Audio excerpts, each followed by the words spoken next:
రేపు నాగ పంచమి. ప్రతి ఏడాది శ్రవణ మాసం శుక్ల పక్షంలోని 5వ రోజున నాగ పంచమి పండుగను భక్తులు జరుపుకుంటారు. నాగ పంచమి రోజున శివునితో పాటు నాగదేవతను పూజిస్తే మంచి జరుగుతుందని, అనేక దోషాలు పోతాయని భక్తుల నమ్మకం. ఈ ఏడాది రేపు ఆగస్టు 9వ తేదీ శుక్రవారం నాగ పంచమి పండుగను జరుపుకోబోతున్నాం. ఈసారి నాగపంచమికి ఎన్నో విశేషాలు ఉన్నాయి. ఈ పర్వదినాన ఏకాకాలంలో సిద్ధియోగం, రవియోగం, అమృతయోగం ప్రభావంతో ద్వాదశ రాసులలో కొన్ని రాసుల వారికి అద్భుతమైన ప్రయోజనాలు కలగబోతున్నాయని జ్యోతిష్య నిపుణులు చెబుతున్నారు. మేష రాశి, కర్కాటక రాశి, సింహ రాశి, కుంభ రాశి ఏ రాసుల వారికి ఎంతో శుభం కలగబోతుందట.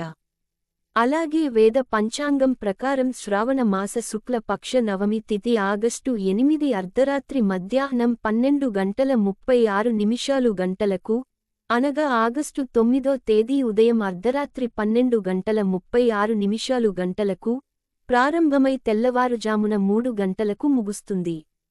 మరుసటి రోజు ఆగస్టు 10వ తేదీ మధ్యాహ్నం 2 గంటలకు ముగుస్తుంది. అందుకే ఈ ఏడాది ఆగస్టు 9న నాగ పంచమి పండుగను జరుపుకోనున్నారు. ఈ రోజున ఉదయం 6:01 గంటల నుండి 8:37 గంటల వరకు పూజలు నిర్వహించడానికి శుభ సమయం.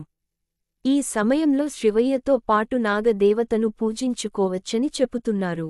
అసలు నాగపంచమి రోజు ఏం చేయాలంటే, నాగ పంచమి రోజున తెల్లవారుజామున అంటే సూర్యోదయానికి ముందే నిద్రలేచి స్నానం చేయాలి. అనంతరం పూజా మందిరంలో నాగదేవతలను పూజించడం వల్ల శివయ్య అనుగ్రహం లభిస్తుందని చాలా మంది నమ్మకం.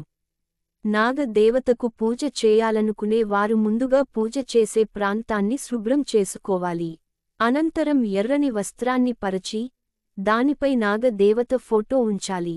అనంతరం కుంకుమ, పసుపు కలిసిన అక్షింతలు, బియ్యం, తిలకంగా తయారు చేసుకోవాలి. అనంతరం పూలు సమర్పించాలి. ఆ తర్వాత దీపారాధన చేయాలి. నాగుపాము విగ్రహానికి నీరు మరియు పాలాభిషేకం చేయాలి. అనంతరం నాగదేవతకు పాలు, పంచదారను నైవేద్యంగా సమర్పించాలి. అనంతరం నాగదేవత కథను చదవాలి. నాగ పంచమి రోజు చేయకూడని పనులు. నాగ పంచమి రోజున భూమిని తవ్వడం వంటి పనులు అస్సలు చెయ్యకూడదని జ్యోతిష్యం చెబుతుంది. ముఖ్యంగా పాము పిల్లలు ఉన్న చోట ఇలా అస్సలు చేయొద్దు. ఎక్కడైనా పాము కనిపిస్తే దాన్ని ఇబ్బంది పెట్టకూడదు. ఆ సమయంలో నాగదేవతకు నమస్కారం చేయడం వల్ల అది అక్కడి నుండి వెళ్ళిపోతుంది. ఈ పర్వదినాన పదునైన వస్తువులు వాడకండి. అలాగే నాగ పంచమి రోజున సంధ్యా సమయంలో పొరపాటున కూడా పాము పేర్లను పలకకూడదని పండితులు చెబుతున్నారు.